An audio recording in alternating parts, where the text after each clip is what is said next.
अमित शाह यांना कळेच ना, कारण अमित शाह यांनी शाहरुख यांचा कुठला चित्रपट नाकारलाच नव्हता.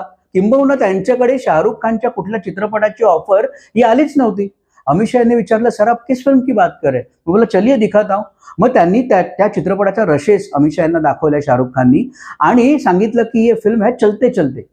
आणि ह्या चित्रपटाकरता शाहरुख खान यांना अमिषा पटेल ह्या नायिका म्हणून हव्या होत्या. आणि मग अमिषा पटेल चाट पडल्या, त्यामुळे की मला हे माहितीच नाहीये.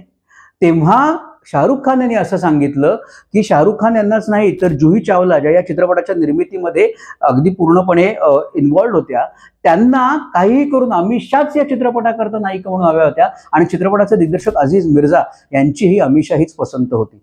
मात्र झालं असं की जेव्हा या निर्मिती संस्थेकडून अमिषा पटेल यांच्या व्यवस्थापकाशी संपर्क साधला गेला, तेव्हा त्या व्यवस्थापकाने असं सांगितलं की अमिषा या बिझी आहेत, त्यांच्याकडे डेट्स नाही आहेत, त्यामुळे त्या हा चित्रपट करू शकत नाहीत.